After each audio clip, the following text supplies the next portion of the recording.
This is a second stimulus check update. Last night concluded the failed negotiations that was going on for 2 weeks to come up with the next stimulus package between the Republicans and Democrats. It did not yield any results, and therefore we do not have a stimulus package happening.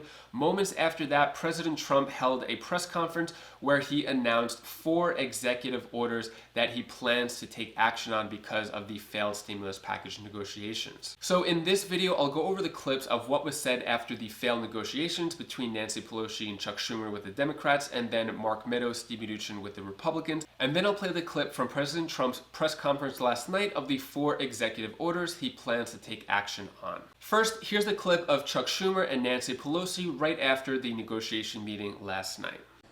It was a disappointing meeting. We reiterated in very strong terms our offer. We come down $1 trillion from our top number, which is 3.4.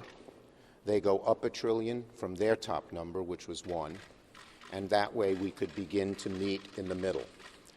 Unfortunately, they rejected it. They said they couldn't go much above their existing $1 trillion, and that was disappointing. The bottom line is very simple. There are only really 2 choices. Choice 1, negotiate for them. There are only 2 choices for them. Negotiate with Democrats and meet us in the middle. Don't say it's your way or no way. And if we do that, we can accomplish a whole lot of things. The other choice is for them to do executive orders, which by their own admission, they've said it to us repeatedly, is not close to as good. It doesn't cover opening of schools. It doesn't cover testing. It doesn't cover dealing with rental assistance. It doesn't cover elections. It doesn't cover so many things. There's a long list. I could go on and on and on. So we're asking them, again, to be fair, to meet us in the middle, not to have a my way or the highway attitude, which they seem to have. And we can really get this done, because there are some areas where we didn't come to agreement on that many things, but we narrowed our differences and saw where each other was. So we're hopeful that they will think about it and come back and tell us they're willing to meet us halfway. Thank you, Mr. Leader. As you were speaking, and in these meetings, I always think about the children. When people ask me what are the 3 most important issues facing the Congress, I always say the same thing. Our children, our children, our children.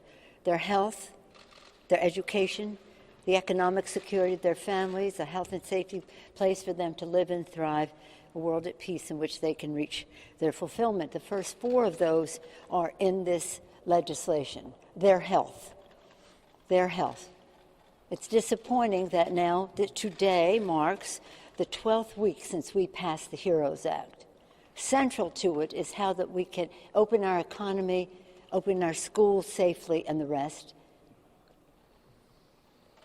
Since that time, 12 weeks ago, 3.5 million people have been added to the list of those infected since we passed our bill.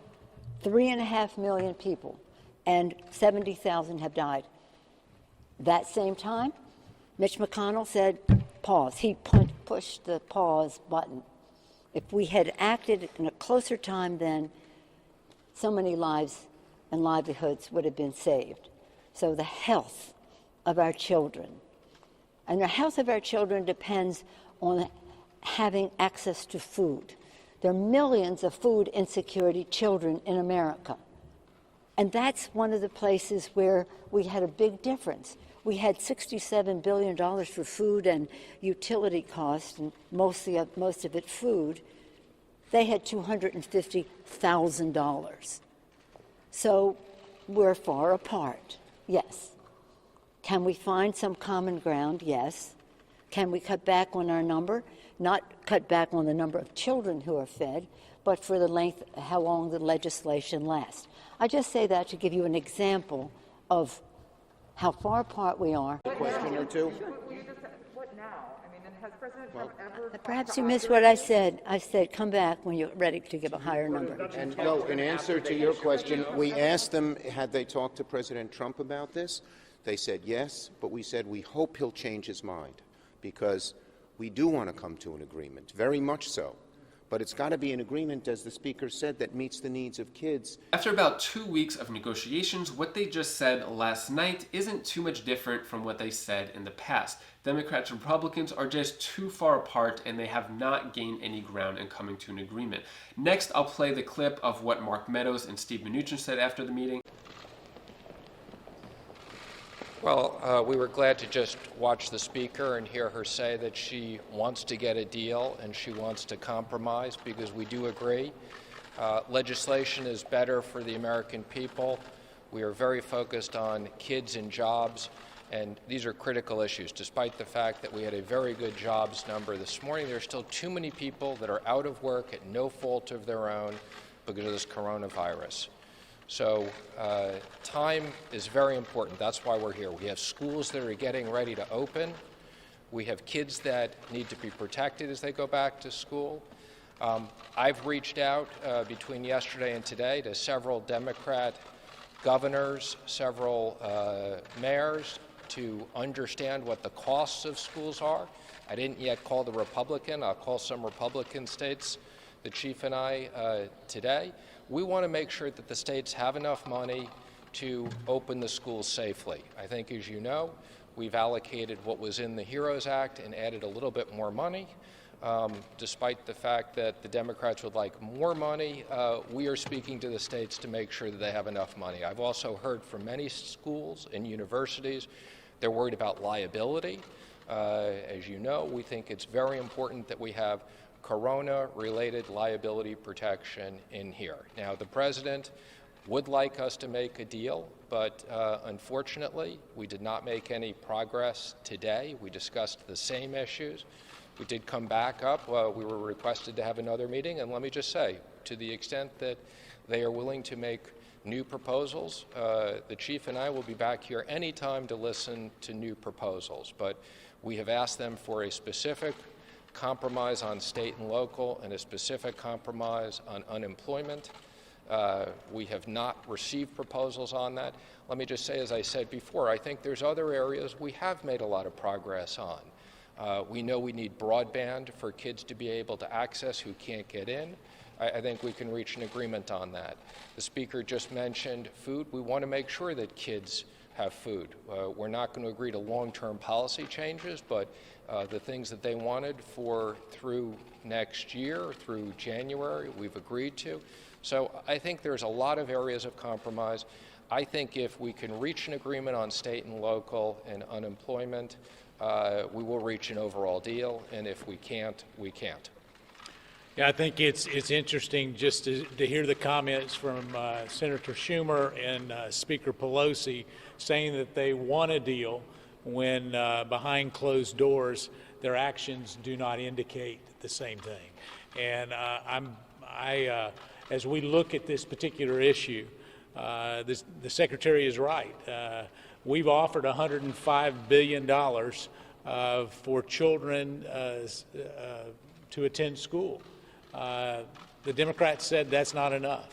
They at $915 billion for state and local. That's where they were 2 weeks ago. Today, they're at $915 billion. Now, if you're talking about compromise, even with their $1 trillion Washington, D.C. magical way of saying they're going to come down $1 trillion, they can't come up with any significant cuts in their bill. What they want is a $2.5 trillion blank check. And I can just tell you the president has encouraged us not only to negotiate and, as the secretary indicated, to come back and negotiate in good faith, but at this point I'm extremely disappointed that we came up here today just to hear the same thing repeated over and over again, which is the same thing that we've heard repeated for the last 2 weeks. So the chief and I will recommend to the president, based upon our lack of activity today, to move forward with some executive orders. Again, we agree with the Speaker. This is not the first choice, but people have run out of the enhanced unemployment, so that is something we will recommend an executive order on. And it relates to rental foreclosures. We will recommend a executive order on that, and also student loans. So it's going to take a little bit of time for us to finalize these and process them, but we'll do them as quickly as we can because the president wants action. He realizes, again, despite what was a big pickup in jobs, there's still too many people that are impacted by this. Is there any way you could go on? They said come back to, if you are willing to talk about a $2 trillion, roughly $2 trillion. They didn't say that. I watched it. They said come back with a different offer. They're not at $2 trillion. And she's talking about you guys coming up $1 trillion. Well, let me just say, there are. Come back if you're willing to do that. Do you think that you would be willing at any point to compromise? Again, what I would say is there's both a top-line issue, but there are also policy issues. I think, again, let me just emphasize, I think there are areas where there is broad bipartisan agreement. It doesn't mean that we've finished all those areas, but whether it's the PPP, whether it's other areas, again, on the school issue, we have a broad understanding of what we want to accomplish. We're still going back and forth on some numbers, and we're going to be fact-based. As I said, we're reaching out to states to make sure we have good numbers. But at this point, we're going to recommend to the president that over the weekend we move forward with some executive actions. So I don't know who to believe anymore. They're both saying that one side said this, but then they're denying that the other side said. It's just a bunch of he said, she said, and then kind of name calling and bickering. The only thing I do know is that these four negotiators have failed the American people. Without coming to an agreement, eviction moratoriums expiring means that up to 40 million people are on the brink of eviction.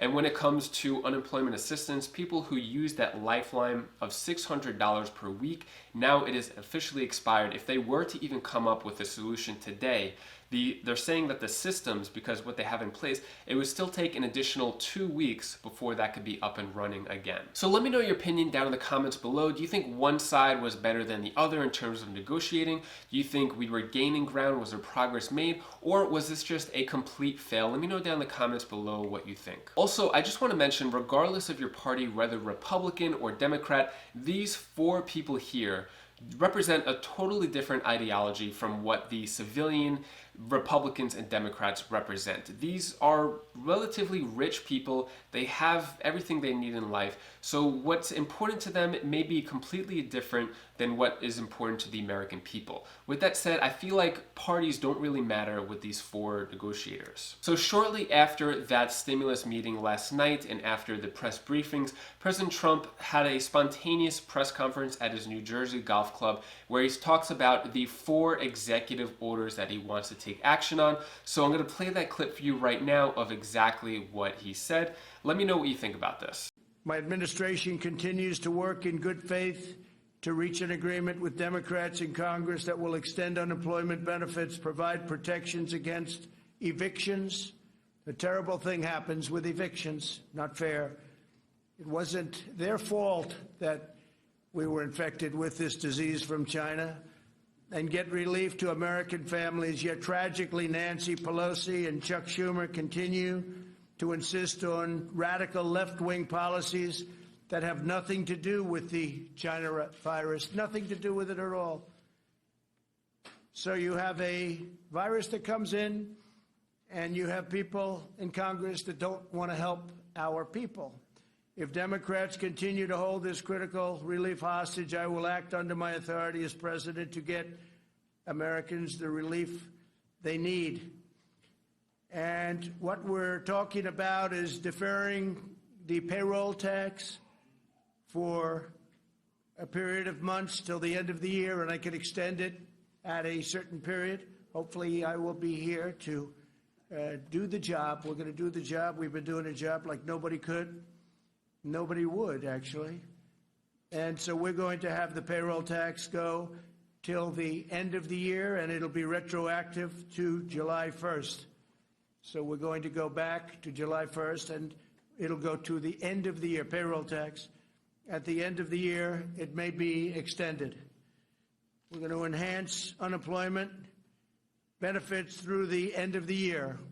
So unemployment benefits will be, that's a big one, will be brought out to the end of the year, and defer student loan payments and forgive interest until further notice. So students who are paying student loans, and in many cases they're not even allowed to go back into their colleges. Extend the eviction moratorium. We will be extending that so people aren't evicted. Not their fault. Mr. President, you said that the pandemic is disappearing, but we lost 6,000 Americans this week. And just in this room, you have dozens of people who are not following the guidelines in New Jersey, which say you should not have more. No, they don't have. It's a political activity. You're wrong on that because it's a political activity. They have exceptions, political activity, and it's also a peaceful protest. So when you have, and as you know, they asked if they could be. You know, a number of, and to me, they look like they all have, pretty much all have masks on. But, you know, you have an exclusion in the law. It says peaceful protest or political activity, right? In fact, specifically, yeah, it says exactly political activity or peaceful protest. So let me know what you think down in the comments below. What do you think about these 4 executive orders? You may have noticed that a second stimulus check is not part of those executive orders. I just want to be clear that the President of the United States has no control over money. That's Congress. President has only a certain amount of limitations of what he could do as executive orders. So a second stimulus check at the moment is not on the table. It's not going to happen in a second stimulus package because second stimulus package isn't happening anytime soon.